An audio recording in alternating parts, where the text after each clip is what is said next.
जरा सोचो, अगर एक शाओलिन मॉन्क एक आम स्कूल में पढ़ने लगे, क्या हालत होगी बाकी बच्चों की। कुछ ऐसा ही होता है हमारी आज की कहानी में। कहानी की शुरुआत होती है ली नाम के एक लड़के से, जो एक शाओलिन गुरुकुल में कुंफू सीखता था। वो जन्म से ही यहाँ पर ट्रेनिंग ले रहा था। एक दिन ली गुरुकुल के मंदिर में गया और माफी मांगी, क्योंकि अब जो वो करने वाला है वो शायद सही नहीं होगा। उसी वक्त एक योद्धा ने साइड से उस पर हमला कर दिया। अचानक हमले से ली चौंक गया, लेकिन उसने जैसे तैसे वार का सामना किया। योद्धा ने उसे दीवार पर फेंक दिया, लेकिन ली कूदकर वापस आ गया। उसने हवा में ही योद्धा के सीने पर वार किए और कुछ ही पलों में उसे हरा दिया। इसके बाद बारी आई एक तलवारबाज योद्धा की। ली ने उसे भी अपनी काबिलियत से धूल चटा दी। इसके बाद वो तीसरे योद्धा की ओर बढ़ा। हालांकि वो योद्धा ध्यान में बैठा था, लेकिन फिर भी ली के आने की आहट सुनकर उसने अपनी माला शीशे में दे मारी, जिससे ली की आंखें चौंधिया गई। अगले ही पल में उसने ली को उठाकर जमीन पर पटक दिया।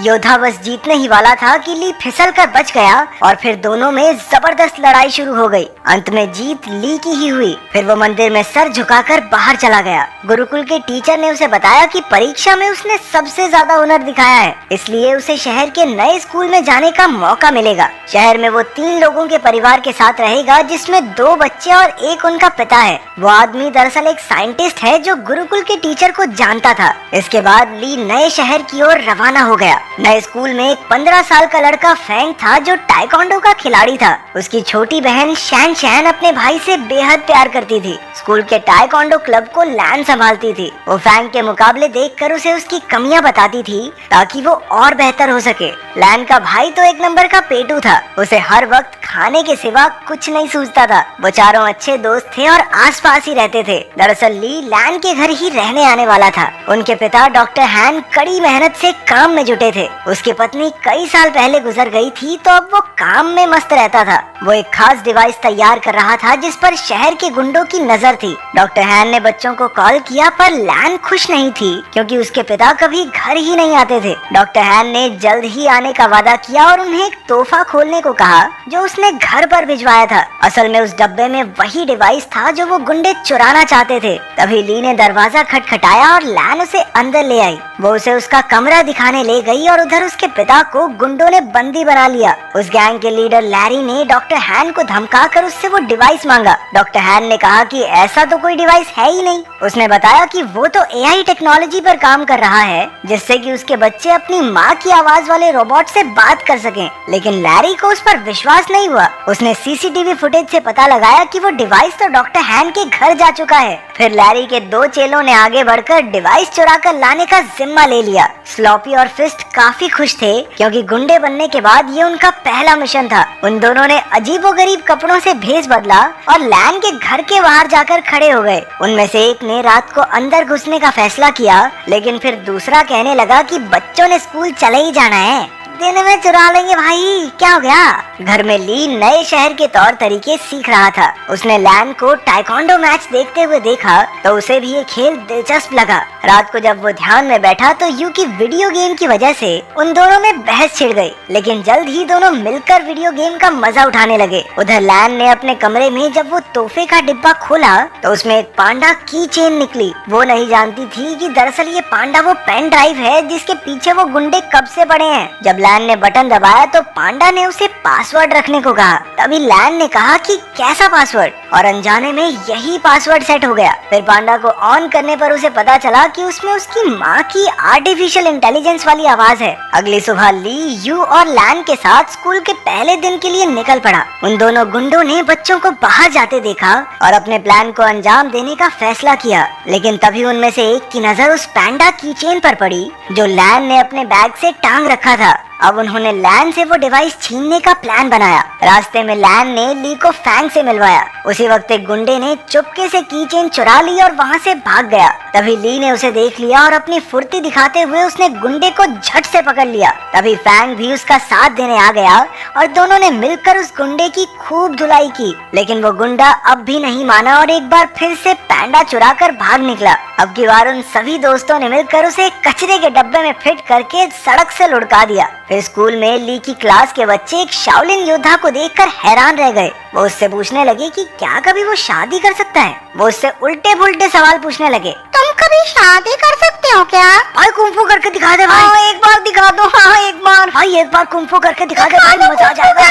आखिरकार टीचर ने उन्हें शांत करके कहा कि ये सब खेलने के पीरियड में करना। खेलने के पीरियड में उनके कोच ने बताया कि अगले महीने उनकी चुस्ती फुर्ती की जांच होगी और जो कोई इसमें पास नहीं होगा वो अगली क्लास में नहीं जा सकता। ये सुनते ही यू की हालत पतली हो गई क्योंकि वो बहुत मोटा था। भगवान जानता है भाई साहब कितनी मुश्किल से चलते थे। फिर कोच ने सबसे 100 मीटर की दौड़ लगवाई। ली ने तो समय से पहले ही 2 चक्कर पूरे कर लिए, जबकि बाकी बच्चे अभी पहले चक्कर में ही थे। इसके बाद उन्हें पुशअप्स करने के लिए कहा गया, जिसमें अपना ली पहले से ही माहिर था। उसने 100 से भी ज्यादा पुशअप्स किए और बाकी बच्चों से तो 2 भी नहीं हुए। बाद में तो उसने एक हाथ से पुशअप्स करने शुरू कर दिए। उसकी काबिलियत देखकर सभी बच्चे कूदने लगे। फिर बारी आई ऊंची छलांग लगाने की। ये तो ली के बाएं हाथ का खेल था। बेचारा यू तो मुंह के बल नीचे गिर पड़ा। वहाँ डॉक्टर हान की लैब में लैरी ने उन्हें कुर्सी से बांध रखा था और उसे गोल्फ बॉल से पीट पीट कर परेशान कर रहा था। रात को वो दोनों गुंडे मौका देखकर लैन के घर में घुस आए।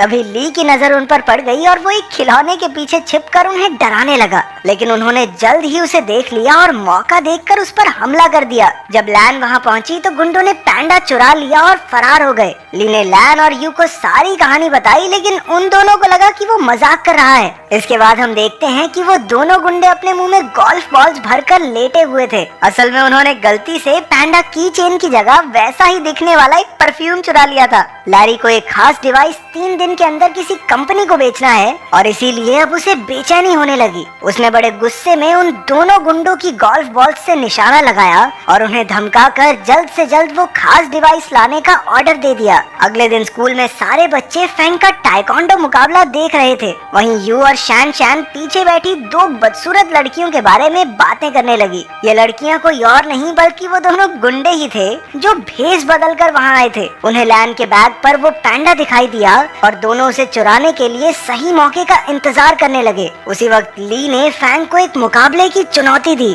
इस मजेदार मुकाबले को देखने के लिए सभी बच्चे भागकर आगे चले गए। अब सही मौका देखकर गुंडों ने बैग से पैंडा चुराने की कोशिश की, लेकिन इस चक्कर में उनके नकली बाल वहीं फंस गए। उधर मुकाबले में फैंग और ली में जबरदस्त टक्कर हो रही थी। दोनों ही एक दूसरे पर भारी पड़ रहे थे। आखिरकार दोनों ने एक दूसरे को ना मारने का फैसला किया और मुकाबला खत्म हुआ। उसी वक्त सबने पीछे मुड़कर उन दोनों गुंडों को पहचान लिया। बच्चों ने मिलकर उन पर हमला बोल दिया, लेकिन इस बार वो एक बच्ची को मारने की धमकी देकर पैंडा डिवाइस लेकर भाग गए। फिर बच्चे मिलकर प्रिंसिपल के पास गए और पुलिस को बुलाकर सारा माजरा समझाया। वहीं ली खुद को इस सब का जिम्मेदार समझ रहा था, क्योंकि अगर उसने फैंग को चुनौती नहीं दी होती तो लैन अपने बैग से दूर ही न जाती। लेकिन बाकी बच्चों ने उसे दिलासा दिया कि ऐसा नहीं सोचना चाहिए। आखिरकार लैरी के हाथ वो डिवाइस लग गया और उसके जरिए उसने कंप्यूटर पर एक प्रोग्राम चलाया, लेकिन उसे इस्तेमाल करने के लिए पासवर्ड की जरूरत थी, ये वो नहीं जानता था। उसने कुछ प्रोग्रामर्स को बुलाकर लॉक खोलने के लिए कहा, लेकिन पूरा दिन बीतने पर भी कुछ हाथ नहीं लगा।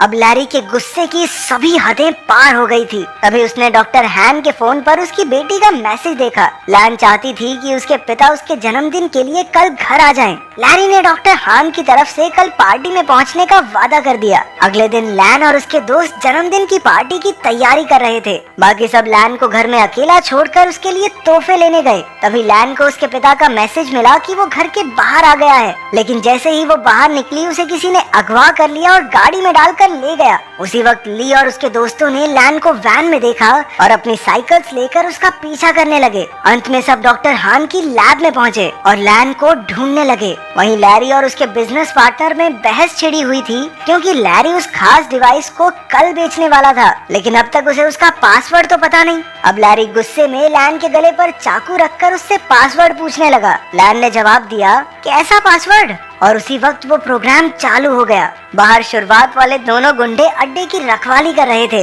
ली और फैंग ने उन पर हमला करके उन्हें कुछ ही पलों में चित कर दिया, लेकिन इसके बाद उनका सामना हुआ लैरी के आदमी ब्रैडली से। वो भी एक खतरनाक फाइटर था, इसलिए ली और फैंग मिलकर भी उसे हरा नहीं पा रहे थे। अंदर लैब में लैरी की डील पक्की होने ही वाली थी कि उसी वक्त यू ने आकर चुपके से अपनी बहन और पिता को रिहा कर दिया। ली ने भी वहां पहुंचकर गुंडों का मुकाबला किया, उसी वक्त लैरी पेन ड्राइव वाला बैग लेकर बाहर की ओर भागा, लेकिन डॉक्टर हान, यू और लैन ने मिलकर उसकी धुलाई कर दी। ली एक बार फिर से ब्रैडली के साथ मुकाबला करने में फैंग का साथ देने पहुंच गया। आखिरकार वो दोनों मिलकर उसे हराने में कामयाब हो गए। अंत में पुलिस भी वहां पहुंच गई और सारे गुंडों को पकड़ लिया। बाद में ली और यू को उनकी बहादुरी के लिए प्रिंसिपल ने मेडल दिए। अगर वीडियो पसंद आई तो लाइक कर देना, चैनल को सब्सक्राइब कर देना। मिलते हैं अगली वीडियो में।